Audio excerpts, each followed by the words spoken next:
The second advantage is it uses practical everyday ways of reducing pain. A lot of people get, well, whether they get confused or whether they just misunderstand, I'm not sure.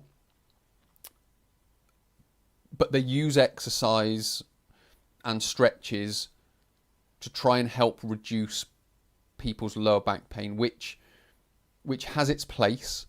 But as I'll explain in the next section, it kind of gets taken out of context a little bit. So what I mean by practical everyday ways or solutions to reduce lower back pain, if we go back to the example that I used in the first part, which was the flexion intolerance and the pains triggered by sitting,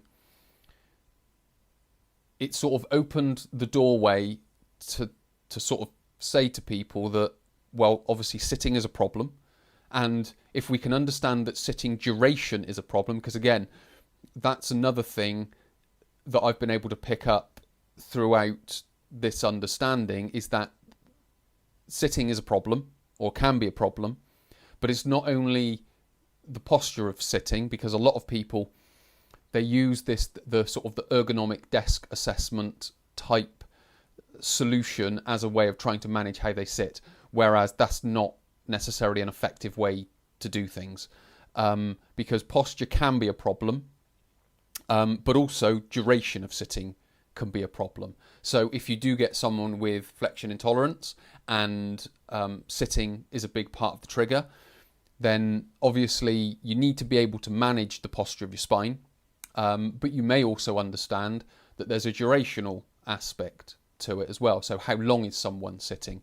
And by breaking up how long someone sits, you can start to wind down and reduce that pain, because that's another aspect of the method that's advantageous, is that he talks about winding down pain. It's not just an overnight fix. There is a winding down process, which can take a period of days, it can take a period of weeks, depending on the type of pain. So we have to understand from that perspective. So there's a lot to understand, but that's what the McGill method has certainly given me, is really digging deep into very specific triggers. Okay, is it the sitting? Is it the posture of the sitting? Is it the duration of the sitting? But let's get back to the practical everyday stuff. So if we understand that sitting is a problem, okay, we need to understand, is it posture? Is it duration? Is it both? If we can do that, so let's just say it's posture. Duration has no effect on it. It is just purely posture. Then it is just a case of changing your posture. Now, again, that doesn't mean sitting bolt upright. It does mean changing posture. It does mean moving out of that sort of, I don't know, that ergonomic way of sitting, and being a little bit more real life with it and being able to move around in the seat. If it's a duration thing, then again, changing posture will be a part of it, but can we get up out of the seat? Can we do some exercises? Can we do some stretches? Can we do some foam rolling? Can we walk in between sitting? And again, this doesn't have to be a lot. It could be a minute, 2 minutes, up to 5 minutes. Again, people are working. It's not practical to sit for 15 minutes and then work out for half an hour, and doing that every sort of 45 minutes. It's just not practical. So it's being able to get that balance between the practicalities of life and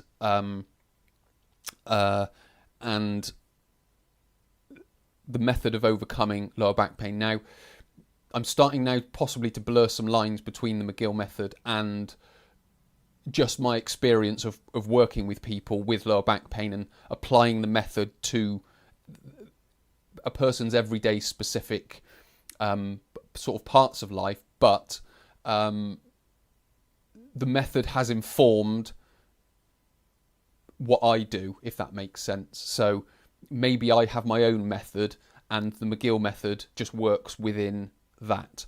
Maybe that's, but again, even what would be my method, which I haven't coined, would be informed by the McGill method. So it would, in a sense, stand on its shoulders, if you will.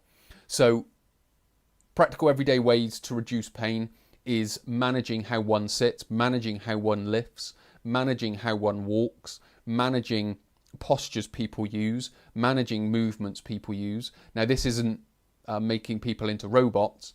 This is about being able to use these sort of effective, or the method in this effective way, and build it into someone's life without the McGill methods becoming someone's life, if that makes sense. It's just using it as a part of their life. So